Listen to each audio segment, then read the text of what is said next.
Hello, everyone, and welcome to Hit and Hustle from IrishSportsDaily.com. I am your host, Greg Flammang, and with me, as always, is Jamie Uyeyama, Mr. Jamie University. It is Thursday, November 5th. Notre Dame is going to wait and see this weekend. They're going to hang out and watch the conference championship games, see where they end up in the college football playoff final rankings and who their first-round matchup is going to be. Most likely going to be at Notre Dame Stadium. Is it going to be Alabama? Is it going to be some other team? We'll talk about the different scenarios and where the committee has everyone ranked so far. We can talk about that. We'll talk about Notre Dame's viability as a national title contender, whether or not this is the type of team that can get there. And then whatever comes up in the chat, a lot of people are talking about Alabama and whether they should be in and things of that nature. So that's going to be our show today. Thank you, everyone, for tuning in. If you like what you hear today, please hit the like button. Please hit subscribe. Please hit the notification bell soon, whatever it is. We are going live. The links to the podcast are in the description below. And as always, the show is brought to you by ESQ Clothing. Ge Wang has extended the secret ISD sale. It is going to be 25% off on all online items. So it was 49% off for Black Friday and for Cyber Monday. For the whole week, it was 49% off. He is extending the sale. It is now going to be 25% off on all online items. Use code ISD. All the stuff you bought that was online before, if you didn't get a chance to do it, not as much of a discount this time, but you still get a nice discount heading into the holiday season. Get your holiday shopping done. A bunch of people on the IrishSportsDaily.com message board showing off some of their stuff. I think Sergeant Holka, he put up a couple of shirts that he bought, some really nice stuff. So ISD, code ISD, 25% off from ESQ Clothing. Get all your gifting done right now. Jamie, CFB Hertz was not around for the Madden Faraimo surprise, but he bets it was fun. We had a lot of content still up on our YouTube channel. Check it out. I was thinking about this. I don't think we processed it in the moment just because it was so surprising, right? Where I think, Christian had gotten the message and talked about it. Like there might be something going on with Madden Faraimo. And then after we clicked off the show, he posted on the board, like, hey, USC does not feel good at all. And then Marcus Freeman just came out and was like, he signed with us. And it was like, wow. It was, I think, as surprising as Manti Te'o, the decision that he made the night before. We were all texting back and forth like, if he's not going to USC, he's definitely going to go to Washington. And it ended up with Notre Dame. I did not see it coming at all. I don't think Christian saw it coming. Christian said he didn't even believe it until Marcus Freeman kind of said it. I don't think we processed in the moment like how big of a surprise it was that Madden Faraimo made the switch. I mean, I remember it was the 2017 class that they did the fake. I mean, it was a real call, but it was like a fake, like, hey, I'm calling to tell you I'm signing with Notre Dame with Jeremiah Owusu-Koramoah. Oh, that's right. Yeah. Which, you know what? In hindsight, it is kind of cool because how great he ended up being. Yeah. So that's cool that it's like there's kind of that moment there, right? But really, they planned that, and it was very cheesy, and I don't know. I think people kind of knew too. Like it was everybody knew. Everybody knew he was picking ND, so it wasn't like it wasn't a surprise, right? So this was a genuine surprise. Like even as it was like, it's like very much like people were hoping that there might be something, maybe, but I didn't expect Marcus Freeman to come into the thing and like, hey, just so you know, Madden Faraimo just signed. Like what? Like he signed his papers. Like it wasn't even like, we're hoping for something later today. It wasn't like that. It was. I mean, this was obviously a bigger moment because it was on signing day and it was kind of like thinking that he was going to go somewhere else. But I know like Emil Wagner, he was one of those guys that people thought he was going because he told no one where he was going.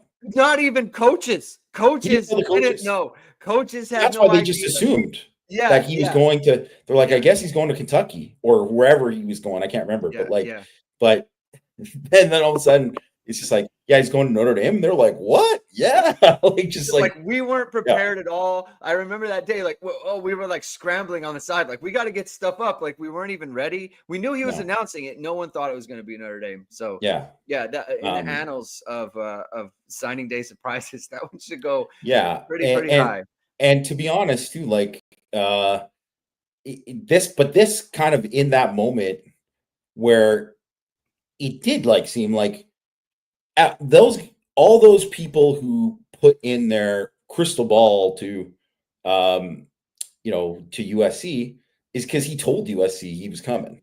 So I was on what did I put up the Christmas lights on Sunday? I was putting up the Christmas lights and I was listening to one of those USC post game shows, and Sua Cravens was on. It was the radio, and Sua Cravens was on, and he was talking about it, or he was talking about the game or whatever, and then he kind of morphed into recruiting, and he said there's going to be there's going to be a big get that USC is going to get. I know a little something. And because he's a linebacker, I was like, he's talking about Madden Faraimo, like he knows. And I texted our group, and because Christian had started to say like, hey, I'm hearing everything is USC. And Sua Cravens had made that kind of point, like, oh yeah, I heard something's going on. So I think he had told them that he was gonna do it. And obviously he changed his mind. So I think the other part that I was thinking about yesterday that I don't want to say regret, but we probably should have mentioned is like beyond like what it means for Notre Dame's class. I think these wins, especially with KVA too, when you have guys in Southern California that you take away from your rival, not only do you get them on your roster, but then your rival does not get them. Yeah, you're not playing them. That is so huge. Notre Dame plays USC every year, right? It's one thing to lose some like Deuce Knight to Auburn. Notre Dame's not playing Auburn, right? Nathaniel Wusu-Boateng, you lose him, he goes to Michigan. You're not playing them. Notre Dame might play Alabama in the playoffs with Derek Meadows, but like not in the regular season. This is you play USC every single year. This is huge get for Notre Dame. Imagine USC taking 2 top 100 Indiana kids that Notre Dame really wanted. Like it would be a huge deal on the other end if it happened like that. Well, that's what made Teo so big, Manti Teo so big, because I mean, at that point, USC had like a ridiculous run of linebackers. Yes. And it was just basically, you're going to be the next guy. Mm-hmm. And you're going to be the next Polynesia guy, Junior Seau, and then Ray Maluga, and like all these Lofa Tutupu, and you're going to be the next guy there. And it just, obviously that flipped for Notre Dame. But I think it's just one of those things too, where if not only do you play against those guys, but like if KVA didn't make the decision last year, then they don't get Faraimo this year. That doesn't happen, right? So it has to kind of go like that, right? So that's going to help them. Like landing Teo helped them get more guys in Hawaii after. Landing KVA helped them get Faraimo, and like that'll help them, with some of the other guys that they're after in 2026 too, hopefully, right? Like that is kind of how it works. It's like a trickle down effect. Because the other thing is too, is like guys from like certain regions, which is also too, this is something that comes back and it bites you for USC. If you're not recruiting well enough in your own backyard, those guys end up going to other places. And it's like, because guys play against each other, they play with each other, they're on the same 7-on team, whatever, they train with the same trainers, whatever, all these kind of things, right? And when if you're bringing those guys there, it's like, man, I want to go play with my, like, my brother, or like, this is my guy I want to play with. And when you don't get those guys and you're taking people, and it's honestly something that usually works against Notre Dame, because they recruit so nationally that, you're not always going to get that. But I mean, they have benefited from it before with, certain things, and everyone talks about a pipeline, but it's usually like a pipeline only usually asks for like a couple years in terms of what they're going to do. And it's not like, I remember everybody thought, oh, St. Thomas Aquinas, all these guys are going to go to Notre Dame now. It lasted like 4 years and then it kind of died down. Right. So, and not to say they won't get back in there, but that's just kind of how it's been. And it is one of those things where you kind of got to get the momentum and roll with it when you can. And now they got that momentum. So hopefully that helps them there. Yeah. Speaking of recruiting momentum, there's a bit of breaking news on the show. Offensive tackle Sullivan Garvin out of Michigan commits to Notre Dame. Jamie's got a film Don't Lie up on irishsportsdaily.com currently on this. Let's talk real quick about this recruitment. This is a 2026 offensive tackle here. Jamie, what's the lowdown on Sullivan Garvin? Yeah, I think he's definitely going to be a guard. In college, he plays tackle right now, but he's going to play guard. Maybe he could play center, but probably going to be a guard. I mean, he's a big kid. He's like 6'5", 295, and like legit. Like you see him out there, and he's big. He worked out. Another guy who worked out at camp for Notre Dame at Irish Invasion. That's somebody that and did well there. Offensive line, I think it is so important to get those guys on camp. If Marcus Freeman mentioned all 4 of the guys they signed worked out at camp before. And if you think about too, Anthony Knapp, one of the reasons why Anthony Knapp would not have gotten offered by Notre Dame if Joe Rudolph didn't work him out at Virginia Tech camp and then offer him then. Yeah. That is what led to that. Because he had a belief there when he worked him out then and was like, this guy is going to be a guy. And guess what? He was right. That was a heck of an evaluation.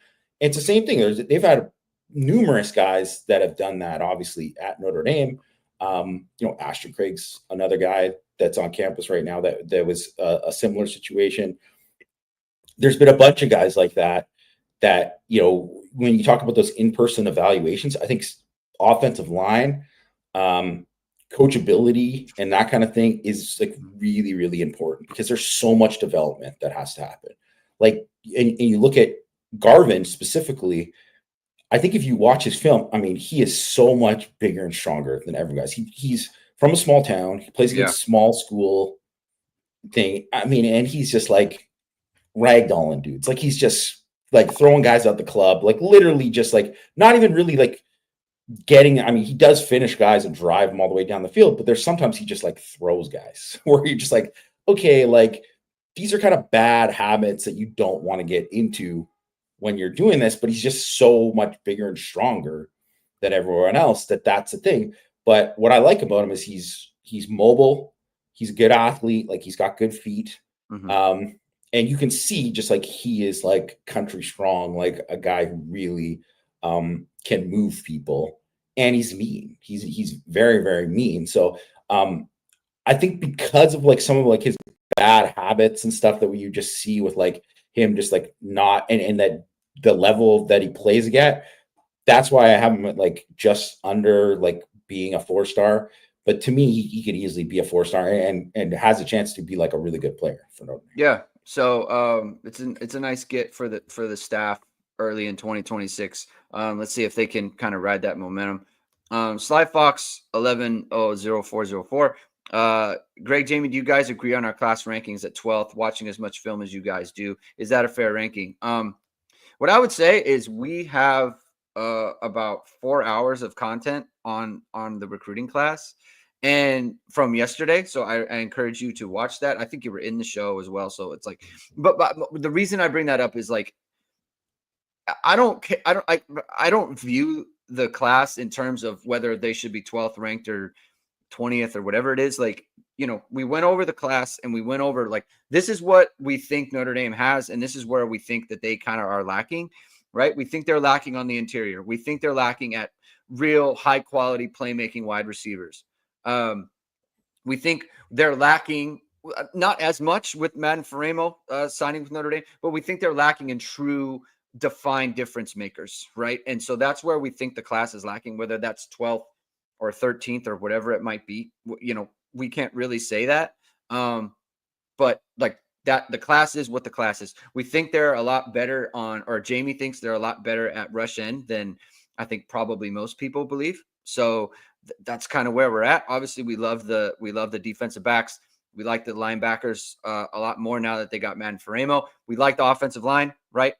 We like the wide receivers they got, but they needed some other ones. And then we really like Jamie really likes the running back that they got. So that's kind of where we are on the class there. I just got done watching most of the first episode of the Here Come the Irish show on Peacock. A little Easter egg in there, Jamie. You can see our own Rick Kimball, a little Rick Kimball and the ISD images. I didn't even notice Matt. Go! That was the point. He's got the hat on. He's got the ISD images hat on, and so it's good for him. Rick's the man. He, like I said, he takes the best photos. His photos are amazing. They're all over our stuff, the thumbnails and everything that we use for all of our articles and the YouTube stuff. They're all from the photos Rick's taking. So he does a great job. I'm happy to see him and to blow him up on our stuff because he does a great job. Listen, the show itself is fine. We were talking before, NBC, 4 commercials in a 32-minute show on something I'm already paying for. It's just unacceptable. Look, I think the actual content is, for me, I wish they would do a little bit less narrative I feel like the whole show is just kind of narrative making and not enough storytelling. Like they're talking to so many people around the program, like personalities. Just talk to the players, right? Talk to the players, talk to the coaches, talk to their parents, right? Like that was funny, like before the Texas A&M game, like Ben Morrison's dad is like telling them, this is what they're going to do on third down. This is what they're going to do. And if you're going to get beat, it's going to get beat because of this, right? Like, and I thought it was funny because it's like Notre Dame's got like the best support staff in the world, right? Like they have all the tendencies you could ever imagine. Like they're telling these guys what to look for. And Ben Morrison's dad is like, and this is no shade, by the way. Like I would be doing the same thing. But like Ben Morrison's dad, like you got to look for the post wheel. You got to look for the post wheel. Like that stuff is good.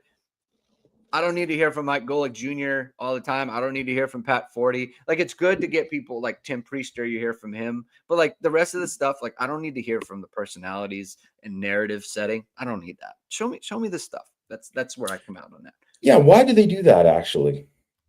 Well, media thing. I think to set on the first episode of the season to kind of set like, hey, the narrative of what's going on or whatever. I get it, but like, how about just let the stuff do the story from there? Let the content make it. Like they barely showed the Texas A&M game. This is the biggest game of the year. Like, I also don't mind if they like show like, hey, here's a clip from.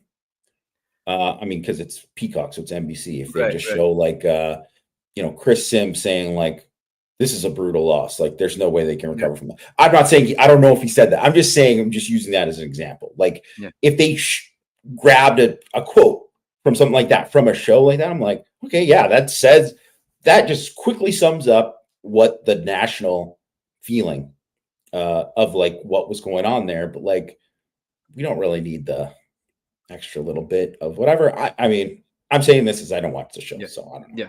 Yeah. So that's what it is. Check it out though. Make your own decisions. All right. Let's go to the college football rankings. Here we go. Notre Dame at 4.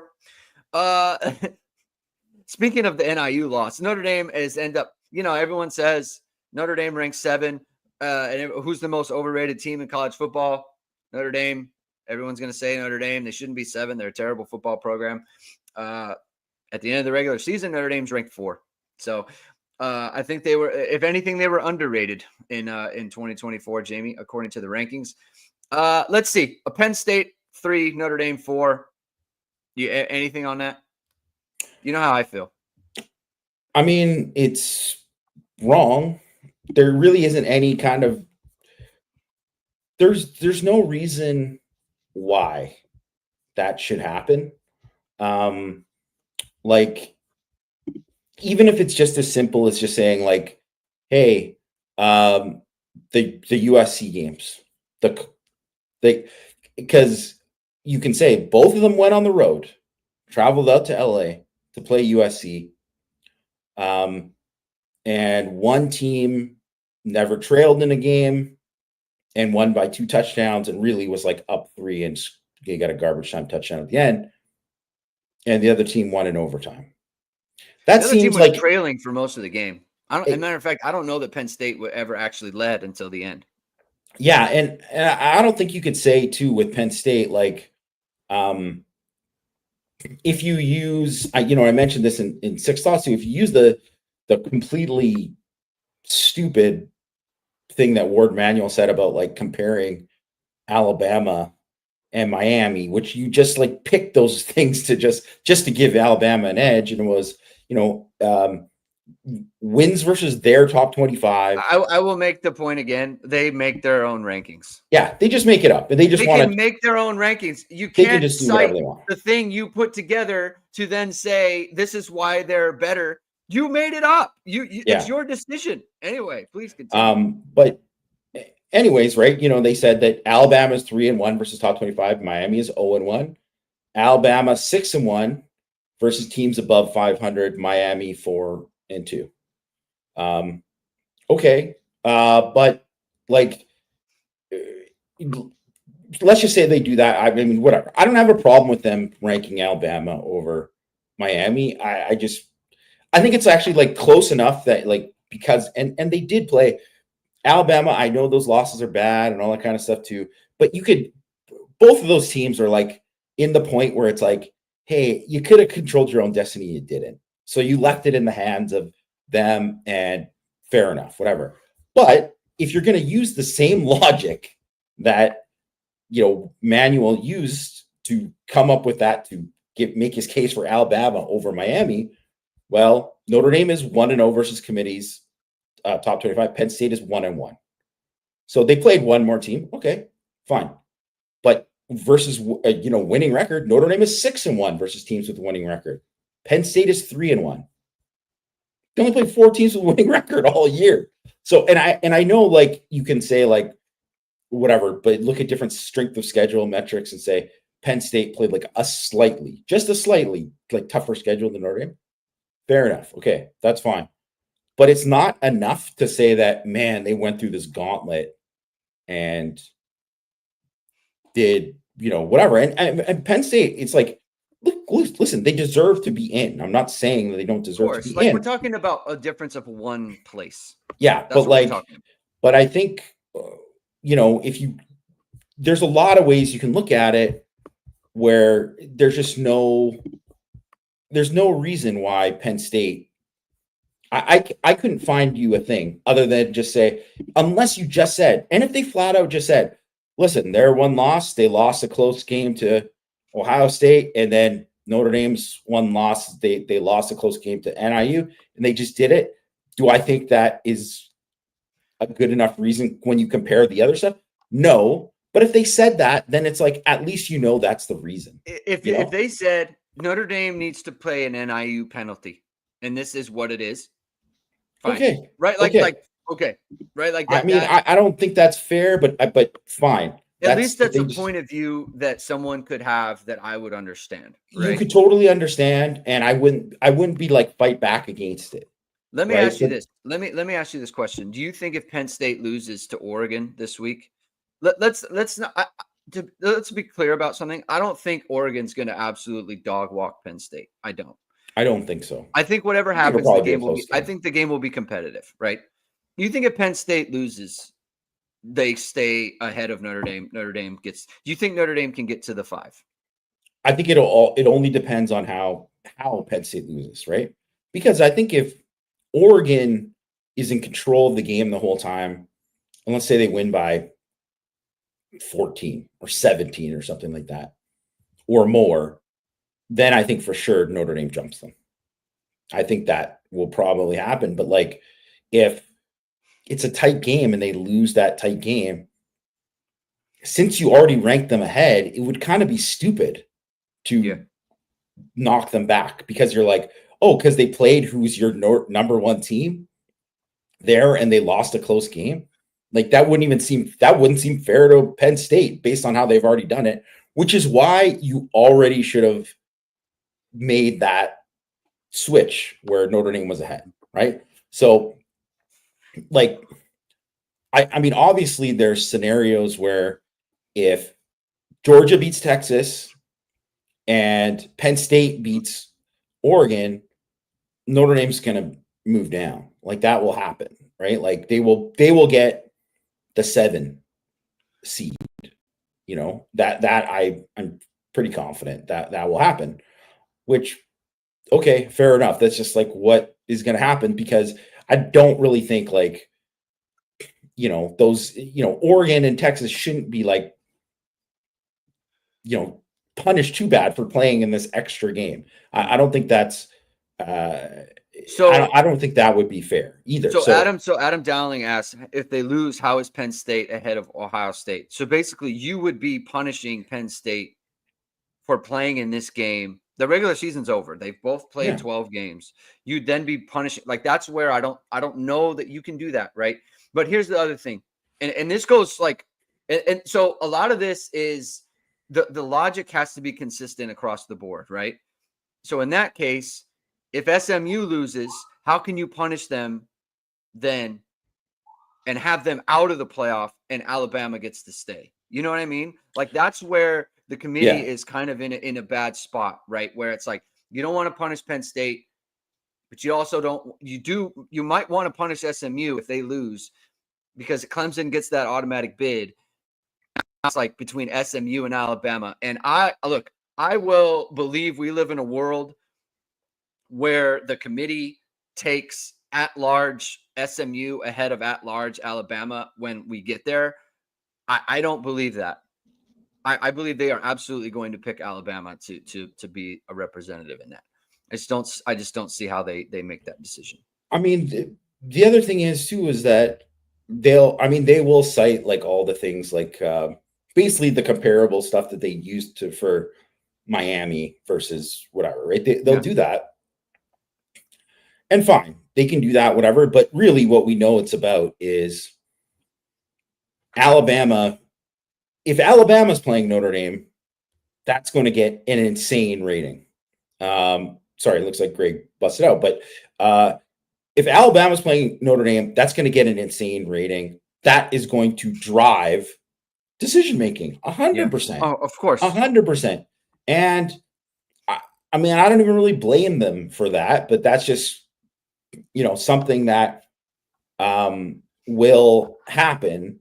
And I also think too that there are enough things there too that whether it's fair or not, like there's going to be discrepancies there enough to make it, which is why if Notre Dame lost that second game, everyone would just say, I mean, if Notre Dame lost that second game, all Notre Dame fans would be like, we should be ahead here, we should do this or whatever, and blah, blah, blah.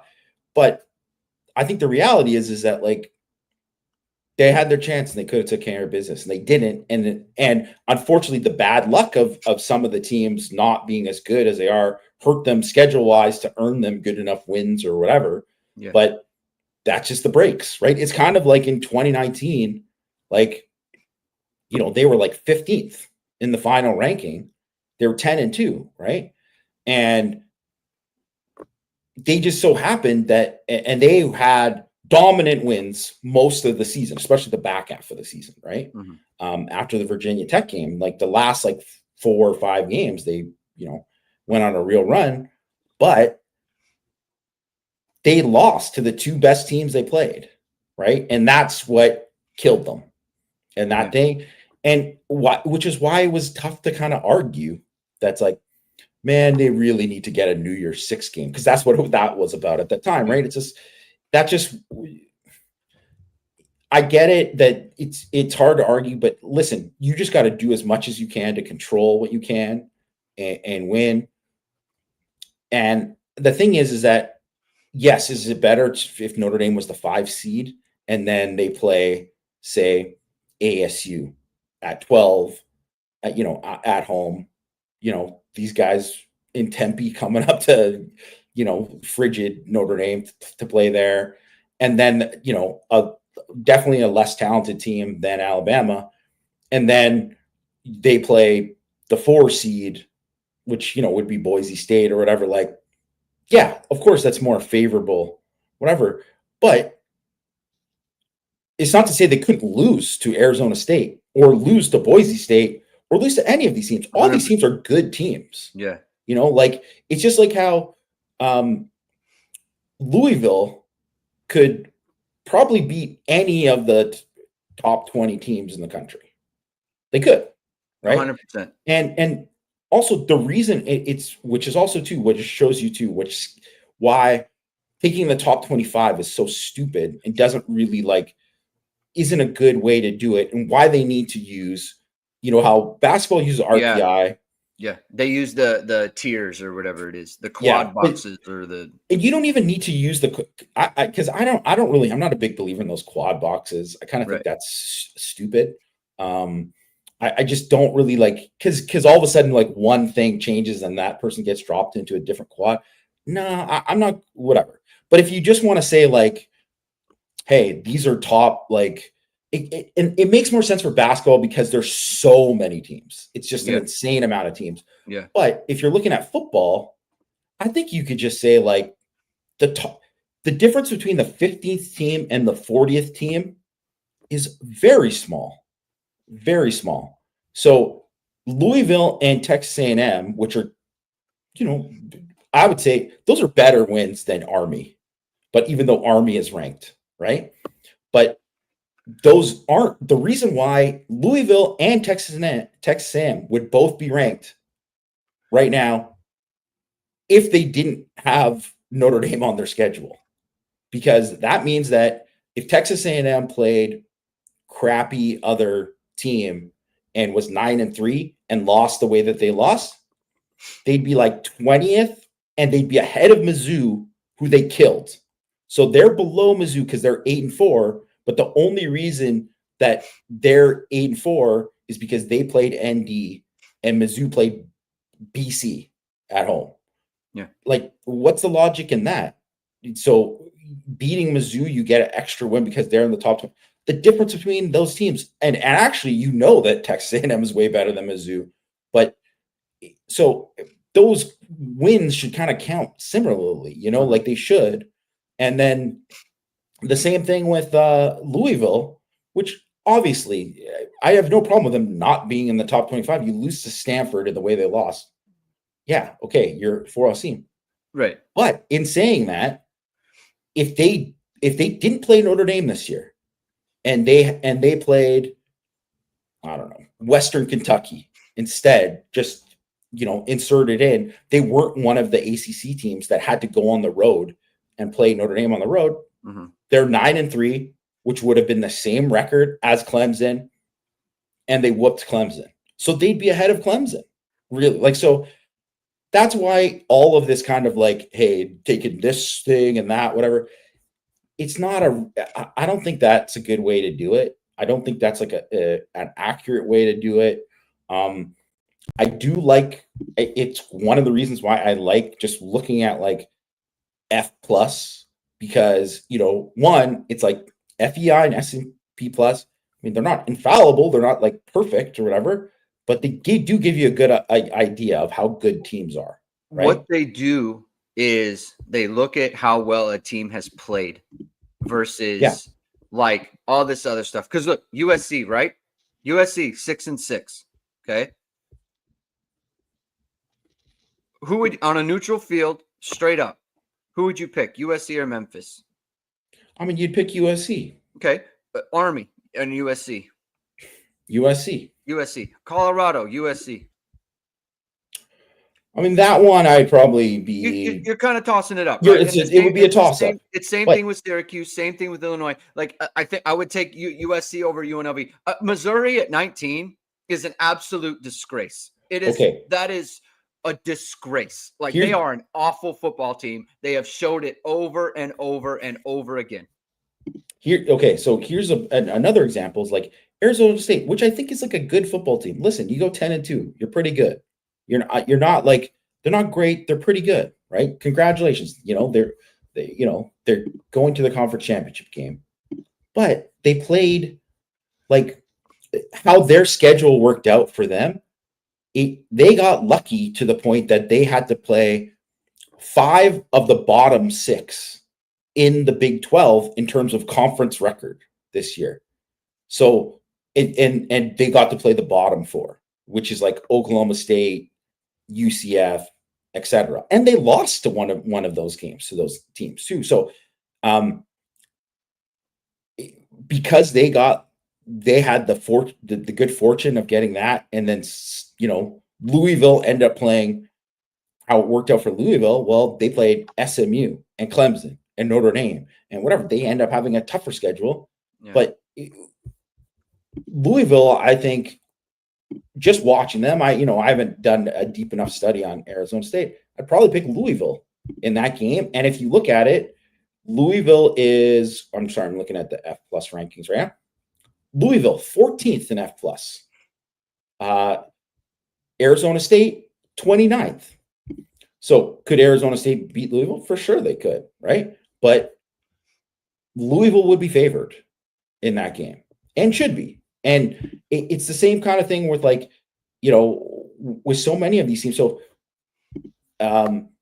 Syracuse, they're 9-3. Man, huge win at home. Congrats to them. They've had tremendous season for them, right? Yeah. Especially year one, Fran Brown, absolutely great season for them. They also lost to Stanford at home. And they also they beat UNLV, but it's like, well, how good is UNLV?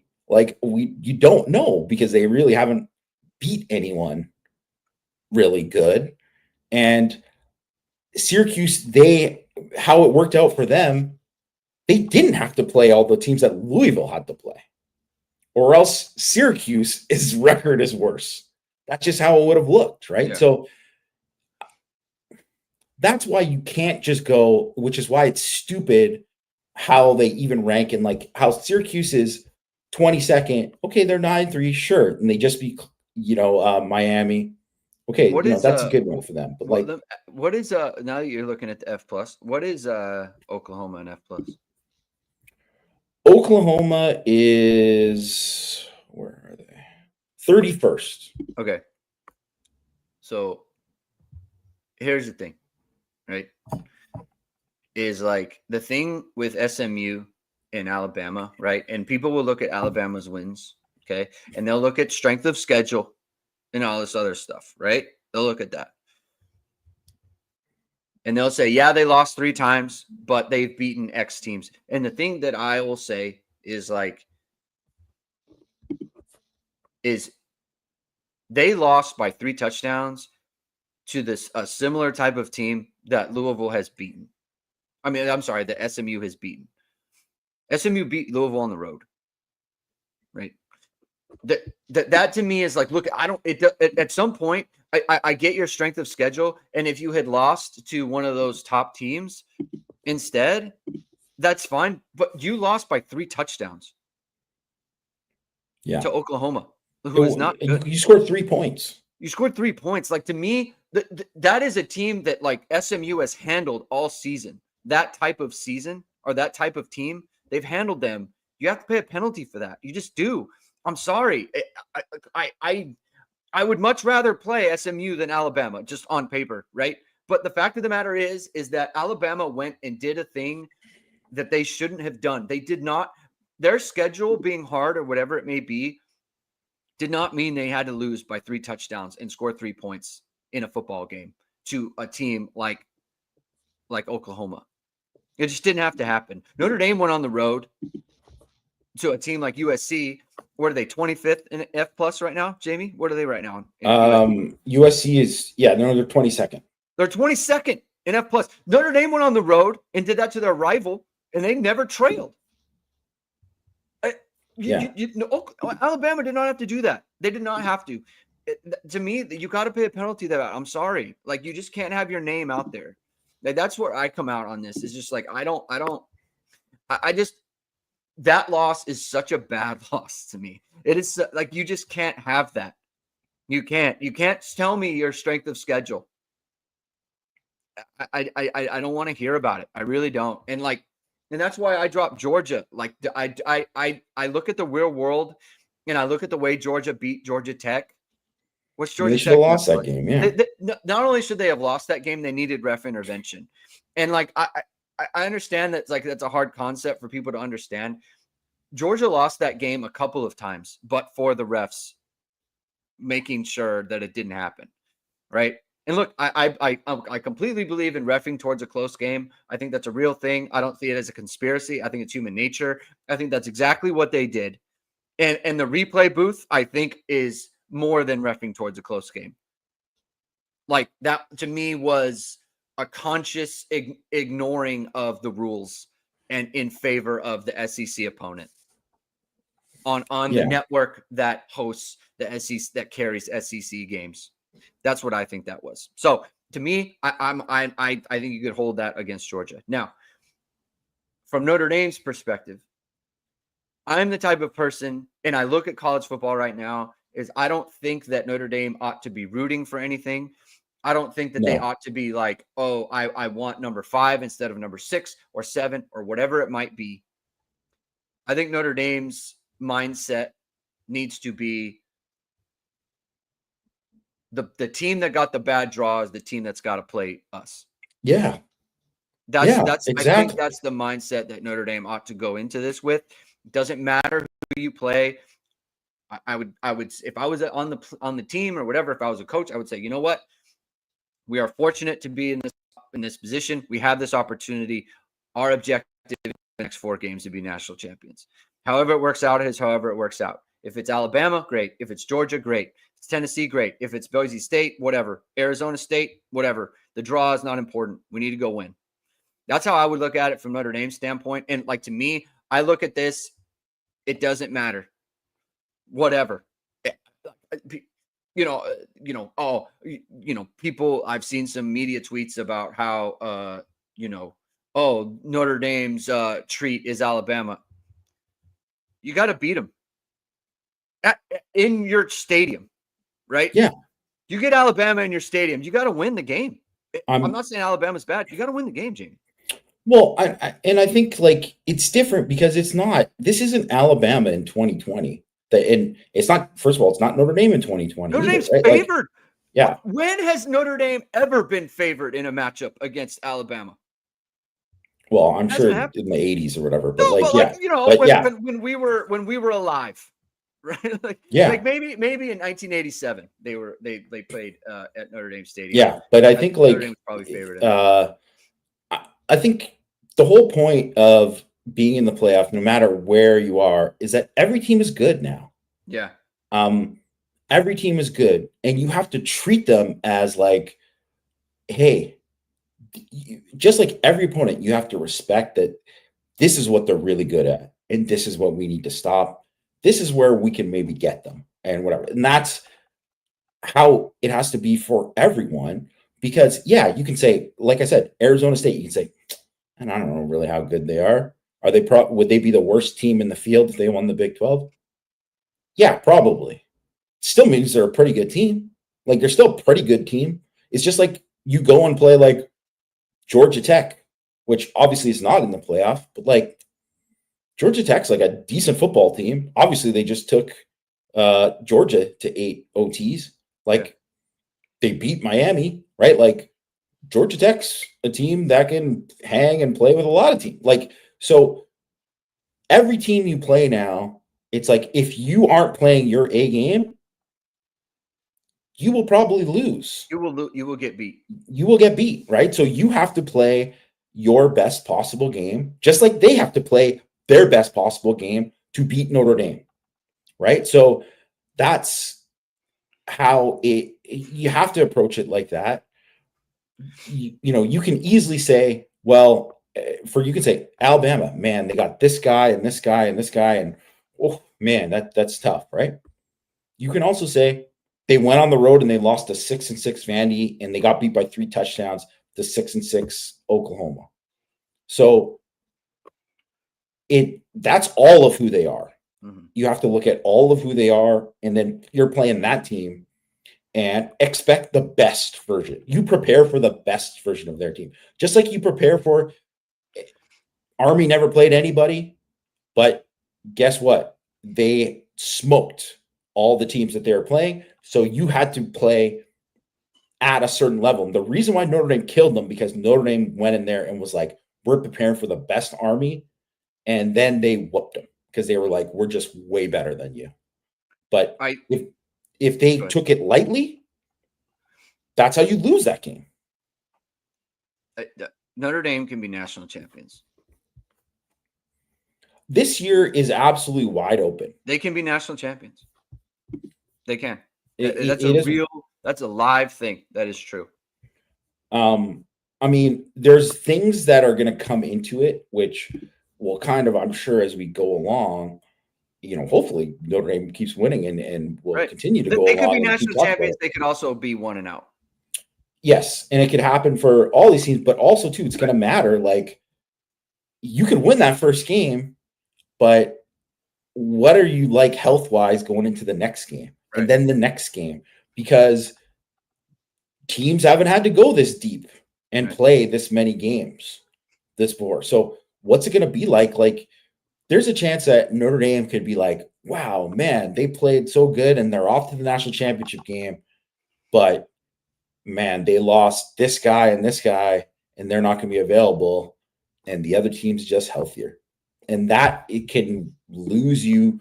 Again, it's like one of the reasons why the Bucks beat the Chiefs that one year. They had all these injuries, the Bucks, all year, and then all their guys were getting healthy right at the end of the year, and they were healthy there, and the Chiefs had like no linemen left at the end of the year, and they lost that Super Bowl, like primarily because they couldn't block Tampa Bay's line, right? So that kind of stuff's going to matter.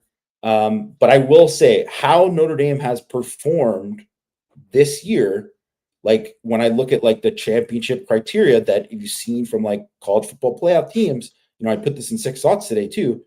So this is the first time that Notre Dame has been in the top 8 in OF plus and the top 15 in DF plus. They're third in DF plus, right? Which is the defensive ranking of FEI and SP plus, and top 8 in OF plus. And the reason why those matter is because so there's been 10 college football playoffs, and obviously those are 4 teams. This 12 teams is a little different, right? But I'm just saying who won in the end.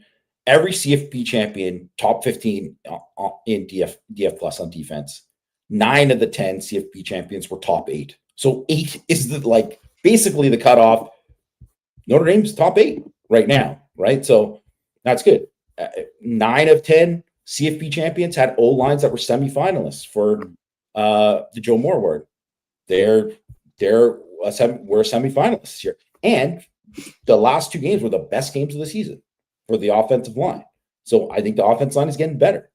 You look at like havoc rate, and like one of the things is like 19.5% havoc rate is 8 of 10.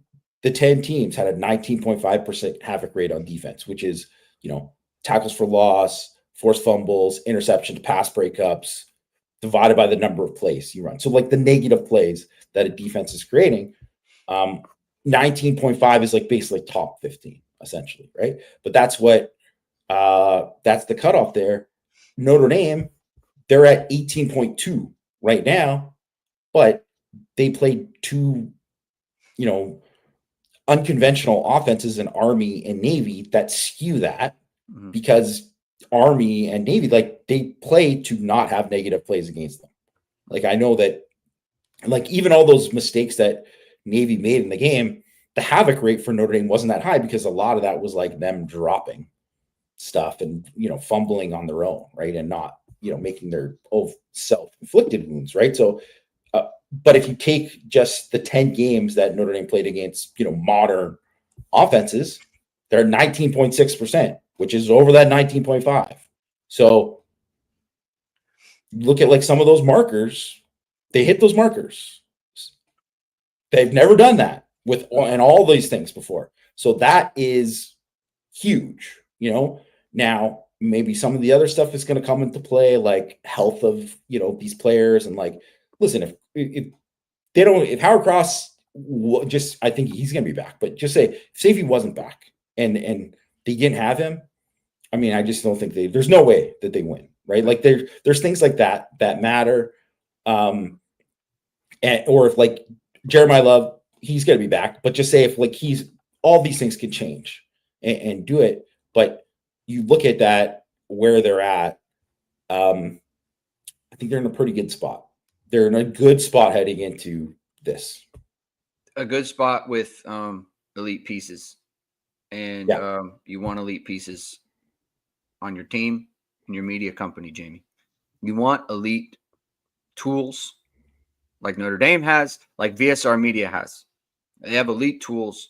VSR Media, of course, has been founded by Notre Dame football pregame host and Emmy Award-winning anchor Vahid Sadrazadeh.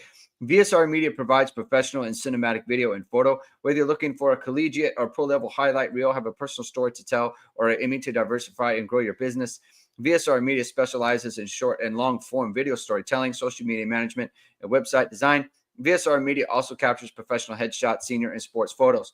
Contact them at vsrmediacompany.com. Mention Irish Sports Daily to receive 20% off your first project. Visit them online or give them a call at 574-800-9106. Jamie, buy or sell with the remaining teams in college football, Notre Dame, Riley Leonard, Jeremiah Love, Jadarian Price. Notre Dame has the best backfield in college football right now. Buy or sell? I would say I think I got to buy. I think I got to buy there. Like, I think that's would be correct. Just the having those three together. I mean, definitely running wise. Like, I don't. Yeah. That's what I mean. Like rushing from not even close. Not even close. With anyone else, I don't think because I don't think the backs of these other teams. Like, if you said like, well, Milroe and Leonard or whatever, like I think by metrics, by all these kind of like just watching Milroe and stuff too, you could say, well, yeah, that's kind of even, or like even if you want to give more to Milroe, fine, whatever. But Love and Price are better backs than who Alabama has. It's not like Alabama's backs are bad, but just that's how good they are. That's how good they are. I mean, you're talking about Jeremiah Love, 7.1 yards a carry, 950 yards, 15 touchdowns. Riley Leonard, 721 yards, 5.8 a carry. They're combined for 29 touchdowns. All three of them. Jadarian Price, 651 rushing yards, 7.3 a carry. 36 touchdowns between the three of those players. And like that's the thing. Like Notre Dame has something that like these other teams don't have. This backfield, they have something that is elite in the sport. It's not something that's just good, right? Every game, and look, I think the next closest is probably Ohio State with Judkins and Travion Henderson, right? Yeah, those two. Those are good players. I'm not really trying to say that they're not. Riley Leonard, the runner, and Will Howard, the runner, this year it's not even close. Will Howard has 131 rushing yards, right? Judkins and Henderson, 805 yards, 751 yards for Henderson. They've combined for 14 touchdowns. Riley Leonard has 14 touchdowns himself. Jeremiah Love has 15 touchdowns himself. 5.5 yards per carry for Judkins. About 7 yards per carry for Henderson. Like, Notre Dame has something that is elite in the sport. And that has just not been the case. They have an offensive line that was a Joe Moore, a semifinalist. They didn't make the finalist. Army, funny enough, made it ahead of them. When, if you watch that game, it seemed that there was a comparison to be made between the two offensive lines. But whatever. Congrats to Army, like in all seriousness. Notre Dame's got one of the finalists for the Joe Moore Award. Army's a finalist for the Joe Moore Award. And Notre Dame ran for I'll check it up in a second, but like I think that's what's different to me about this team, and what what their viability is as a national championship contender is they have something against Army: 29 carries, 273 yards, 9.4 yards a carry for Notre Dame. That's pretty good. Army rushed for 207 on 58 carries, 3.6 a carry. Pretty big gap. Pretty big difference. And I think that's the thing for me is Notre Dame has something that's elite in the sport on offense and defense. Because and the other part of reason why I'm not so concerned about what USC did against Notre Dame throwing is we talk a lot about how teams they have nothing to lose. Just chucking go balls and fades is the quintessential we have nothing to lose, right? Yeah. Teams are just going to continue. Look, because Louisville, if they wanted to, they could have done this. They have the quarterback for it. They have the wide receivers for it. They did it some, but they didn't do it over and over again as the way they are going to move the ball down the field. That's not what happened. They try to do other things because they feel like they're good enough for that. They're not just going to chuck low percentage throws. Louisville doesn't want to be 5 of 14 on deep balls. That's not what they want, right? They want to do other stuff. And so, to me, that was the quintessential YOLO ball from USC. And it worked out some, but it cost them pick sixes, multiple. So, Notre Dame has an elite pass defense. They have an elite backfield in terms of running the ball. I just think that gives them something that they just haven't had in college football in recent memory, where it's you have two kind of types of ways to beat teams, both defensively and offensively. What do you kind of think about that? No, I think which is why that kind of the OF plus and DF plus matters, right? You can't no one just wins if they say defense wins championships. Not if your offense stinks. Ask Iowa, because Iowa's played great defense for a decade, and their offense has stunk, and they can't do anything when they play a good team, right? So, and it's always been the case where Notre Dame's offense has the only other time that Notre Dame was once been in the top 8 in OF plus, 2015. It's only year. The only year, right? So, and I think most would agree, that offense was awesome. They won the Joe Moore Award. They were awesome up front. They had explosive backs. Kaiser was playing at a really high level. Will Fuller, they were deep at receiver. They had multiple guys. It was a great offense, right? So, but the defense stunk. So, or maybe they didn't stink, but they weren't good. It's not fair to say they stunk. They weren't good. And that's why they lost those games. If they had better defense, if they had a top 15 defense, they would have been a national champion that year. They probably would have, right? That's kind of the difference, right? So you got to have them both. It matters. And I just want to point out too, because of, if we're looking at that, that 8 cutoff and then the top 15 cutoff for teams, Ohio State, they're in there, the OF and DF plus. Oregon, they're in there. ND, like I just said. Old Miss, sorry about your 3 losses. They're in there, but they whatever, because they have played that well this year. Yeah. Penn State is in there. Alabama, they are in there. Georgia, they're in there too. Indiana, just by the skin of their teeth, they're 15th on defense, but they're 4th in OF plus on offense. Everybody else, no. And I didn't mention Texas. Texas, 12th on offense. So is that going to be? I mean, their defense has been lights out. They have so many dudes on defense. They're so great. But is that going to be what they end up? Is that why they lost to Georgia? Because they couldn't do anything against a really good defense. in that game, right? So, and really, if you look at the Texas A&M game too, Texas A&M is a good defense. I don't think Texas A&M even played that well in that game, but they only scored 17 points in the game. So I think that's, if you're looking at like kind of red flaggy stuff of what they can be, it's not like they have a bad offense, but that might end up costing them. What we're looking at here is inside and outside run games, yards per attempt in A plus B gap versus outside design rushes, non-quarterback only. Notre Dame's got an elite running game. Is the point that I'm making here, right? And these are non-quarterback runs. This doesn't even factor in Riley Leonard, right? Notre Dame has an elite running game. It's just fact. It's so they have, look, which is to say they have a chance, right?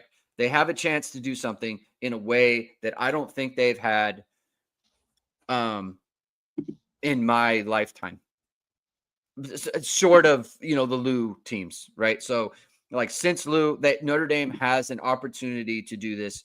It's 4 games. They're going to be extremely difficult. It's going to be extremely tough to do. Like I said, they could lose in the opener. They could.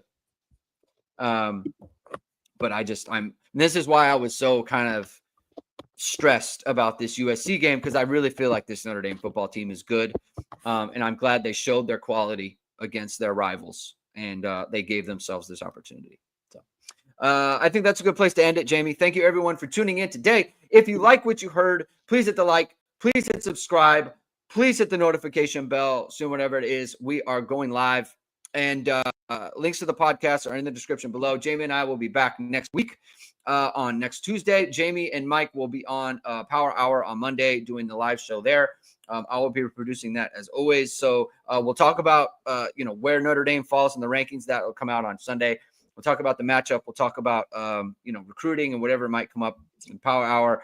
Jamie and I will be back. So there's no better time to subscribe to the Irish Sports Daily YouTube channel. It's free, of course. Head over to irishsportsdaily.com for a bunch of content from Jamie, from Matt, from Christian, a bunch of information on recruiting and things of that nature. So that's going to do it. Enjoy the weekend. Enjoy the conference championship games. We'll be watching very closely. And we'll talk to you soon. Keep hitting and hustling.